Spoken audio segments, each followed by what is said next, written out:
The story of Deborah is one of the most powerful and inspiring tales found in the Bible, illustrating the boundless potential of faith, courage, and leadership. In a time of darkness and chaos, when Israel was oppressed and without a strong central authority, Deborah emerged as a beacon of hope and righteousness. Unlike most leaders of her time, Deborah was not a warrior or a king. She was a woman called by God to guide her people through one of their most difficult periods. Her story reminds us that God can use anyone, regardless of background or circumstance, to fulfill His divine purposes. As we explore the remarkable journey of Deborah, we are invited to draw closer to God, trust in His timing, and understand that through Him, even the most impossible battles can be won. To fully appreciate Deborah's impact, we must first understand the chaotic period she lived in. After the death of Joshua, the Israelites found themselves without strong leadership. The time of the judges was marked by spiritual and political instability. The Israelites frequently turned away from God to worship the idols of neighboring nations. As a result, they were repeatedly oppressed by their enemies. However, God's covenant with Israel was unbreakable. Although the people fell into disobedience, God's mercy always endured. Every time they cried out to Him, God raised up a judge to deliver them. This cycle of sin, suffering, and salvation reflects not just historical events, but a profound testimony to God's faithfulness. The book of Judges captures the instability of this time well. In Judges 21 verse 25 it is written, "In those days Israel had no king, everyone did as they saw fit." Without a central authority, Israel was like a ship without a captain, adrift, vulnerable, and constantly falling into moral decay.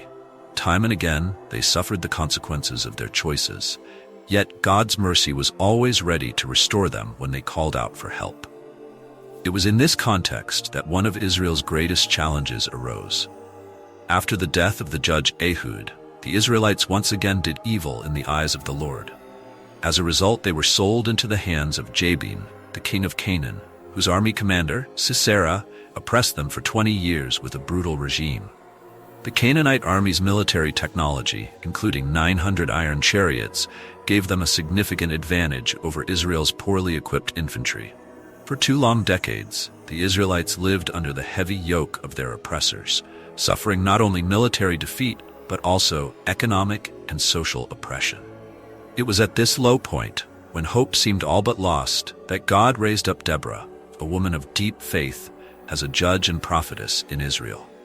Deborah's story is extraordinary, not just because she was a woman in a position of authority, but because of how she demonstrated leadership through her trust in God. She listened to God's voice and acted boldly on His guidance. Through Deborah, God re-established a direct line of communication with His people, calling them back to the covenant they had neglected. Deborah held court under a palm tree between Ramah and Bethel in the hill country of Ephraim.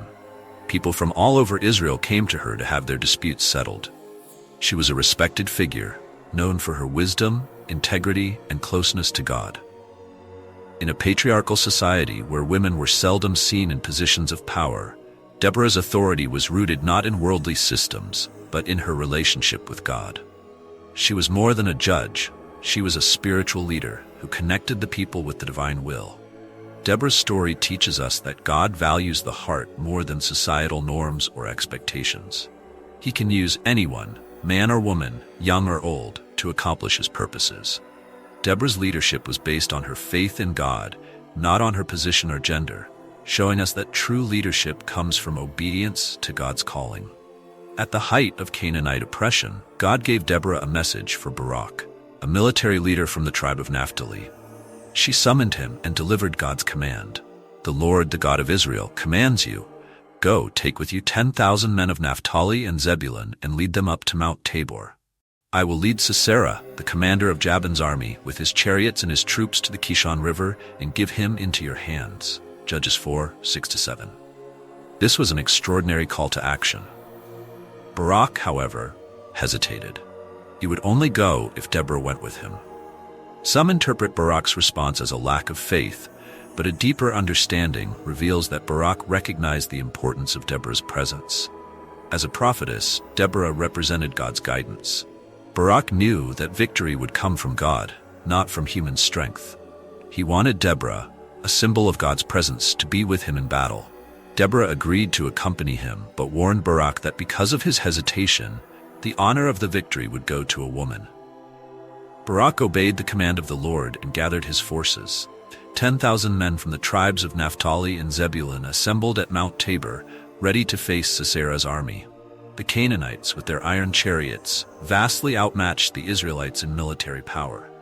From a human perspective, the odds were overwhelmingly in Sisera's favor. But God had a different plan.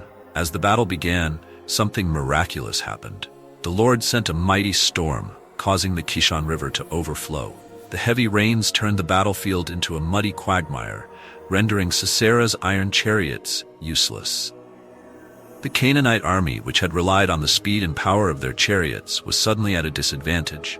The Israelites, fighting on foot and more familiar with the terrain, launched a counterattack. The Lord's intervention was decisive. The Canaanite army was thrown into confusion, and the Israelites pursued them relentlessly.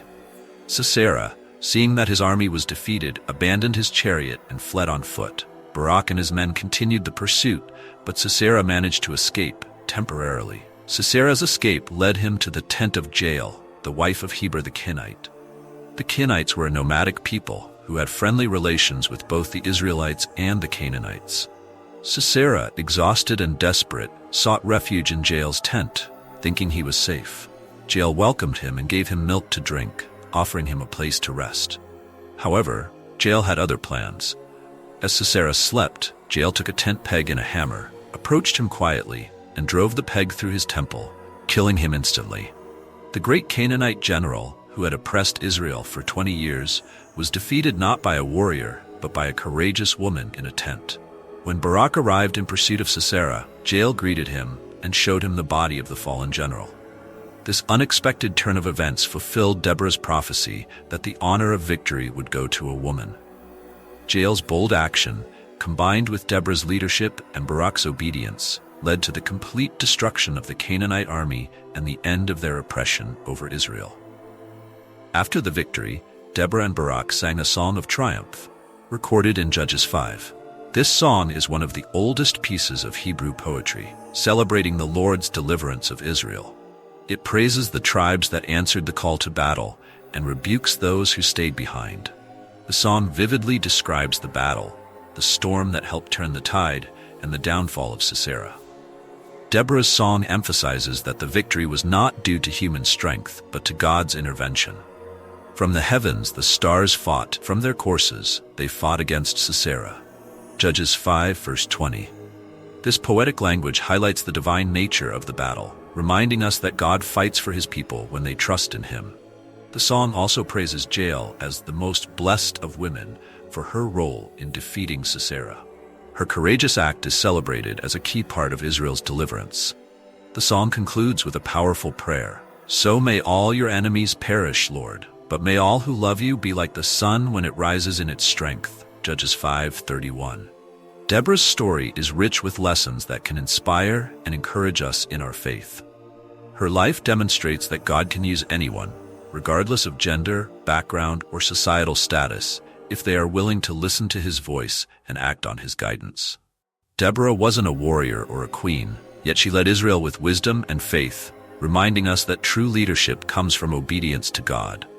Deborah's faith was not passive, it was active. She didn't just listen to God's voice, she acted on it. When God called her to lead Israel, she stepped up without hesitation. Her faith gave her the courage to face overwhelming odds and lead her people to victory. In the same way, we are called to act on our faith, trusting that God will guide and empower us. The Israelites had been oppressed for 20 years before God raised up Deborah. It may have seemed like God had forgotten them, but he hadn't. God's timing is perfect, even when we don't understand it. Just as he delivered Israel at the right time, he will intervene in our lives according to his perfect plan. The story of Deborah, Barak, and Jael shows that God's power is made perfect in weakness. The Israelites were vastly outmatched by the Canaanites, but God turned the tide in their favor. Sisera's defeat at the hands of Jael, a woman, demonstrates that God can use the most unlikely people to accomplish his will. When we feel weak or inadequate, we can trust that God's strength will carry us through. Deborah, Barak, and Jael each played a different role in God's plan, but they worked together to achieve victory. This reminds us of the importance of unity in faith. God has given each of us different gifts and callings, and when we work together, we can accomplish great things for His kingdom.